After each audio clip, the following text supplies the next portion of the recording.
നിയമസഭാ സമ്മേളനത്തിന് മുന്നോടിയായി ഇന്ന് മന്ത്രിസഭാ യോഗം. ഗവർണറുടെ നയപ്രഖ്യാപന പ്രസംഗത്തിന്റെ കരട് യോഗം പരിഗണിക്കും. പ്രസംഗം തയ്യാറാക്കിയത് 5-അംഗ മന്ത്രിസഭാ ഉപസമിതി. നിക്ഷേപ തട്ടിപ്പ് കേസിൽ പ്രവീൺ റാണയ്ക്കായുള്ള കസ്റ്റഡി അപേക്ഷ ഇന്ന് കോടതിയിൽ. പോലീസിന്റെ അപേക്ഷ 10 ദിവസത്തെ കസ്റ്റഡി ആവശ്യപ്പെട്ട്. റാണയെ നായകനാക്കി സിനിമയെടുത്ത ASIക്ക് സസ്പെൻഷൻ.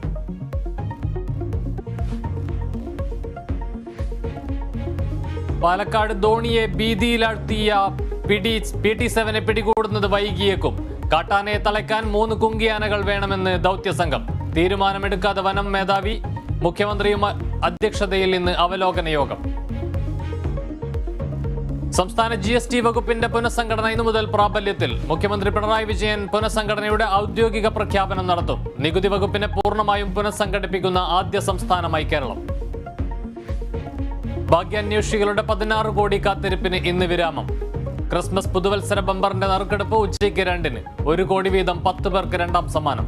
ഇക്കുറി വിറ്റുപോയത് 32.5 ലക്ഷം ടിക്കറ്റുകൾ.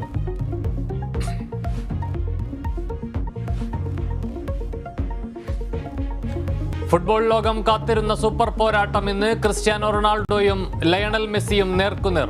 സൗദി ഓൾ സ്റ്റാർ 11 PSG പോരാട്ടം രാത്രി 10:30-ന്.